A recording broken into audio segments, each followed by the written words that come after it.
Hey y'all, how are y'all doing today? I hope everybody's doing well.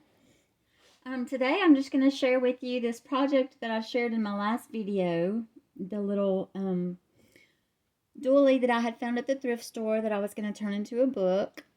Well, this is her. I'm going to bring her up close and give you a close-up. Of course, I ended up putting a lot of extras in it that I didn't intend on doing it this way, but it's just how it happens. You know how we do when we get busy and our minds just go crazy with all kinds of ideas. But I decided to leave this one all white just because I think it's so pretty, and it reminded me of a bride when I got through. So this would make a perfect gift for a bride or a baby shower or Mother's Day that's coming up. It could be used in a lot of different ways. So I just made a little bow at the bottom here with some laces and some tulle. And underneath, I had a curtain that had these pretty little, what I thought looked like a bow if it was gathered in the center. So that's exactly what I did. I just gathered it in the center. It's just a little cutout.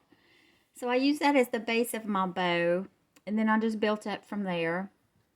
Added some pearls and some laces, a little bit of tulle. And this is some bling that I had in my stash, which I think is so pretty.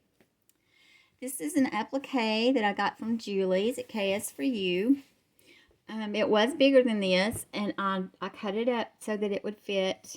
I cut the pieces out so it would fit in the corner, up here, the top corner. This is also some of Julie's trim. It's lace and satin trim that I just love.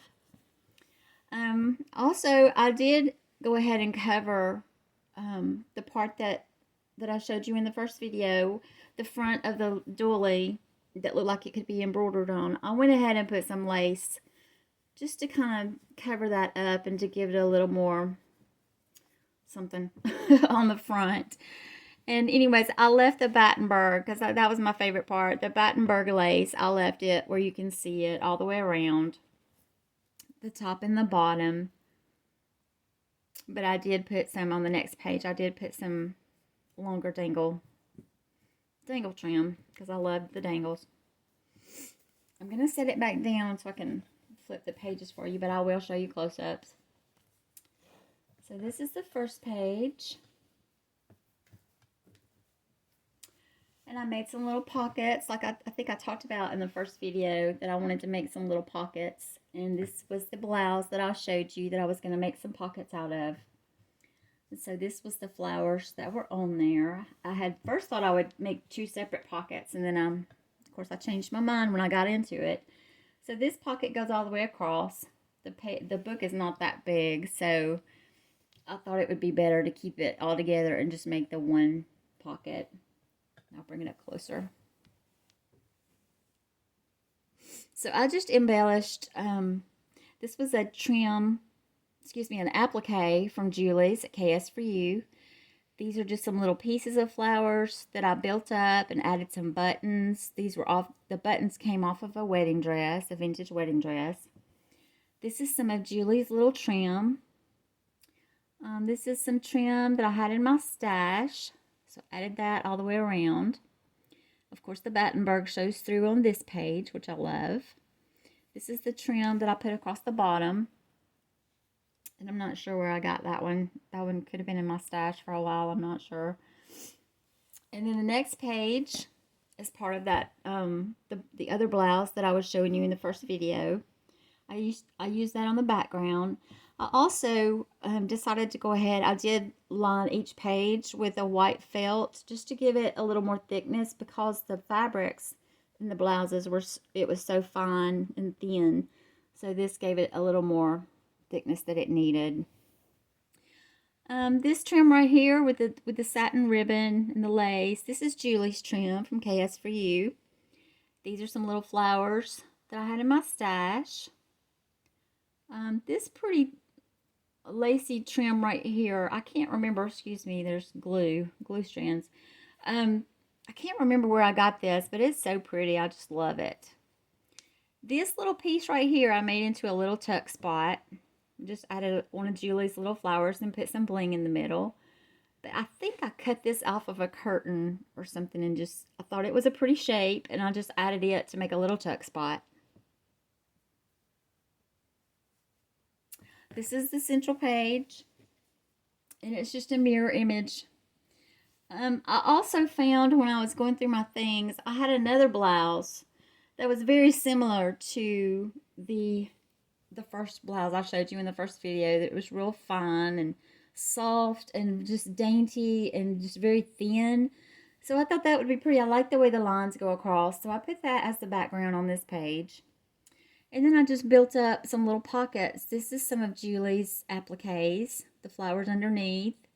And I just made that into a little tuck pocket on each side. This is also Julie's little appliques, flowers, and also Julie's pearls. Up here I just added some little bows, and the pearl was already, it came like that. I'm not sure if those were Julie's or not. They might be Julie's. The trim I think is also Julie's, which is, I just love this trim with the flowers. It's so pretty. I went and added a tiny trim. I'm not sure if you can even see it. I put this little tiny edge trim just to kind of clean it up around the edges. And this was Julie's trim. And I just added some flat back pearls. So that's the middle page.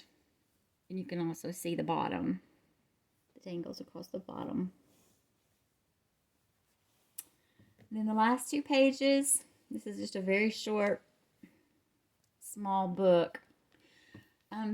This page right here, I used another piece of that blouse, the real soft blouse. These are Julie's appliques, the little hearts, and I just added some little bling just to dress them up. I just thought they were pretty in the corners.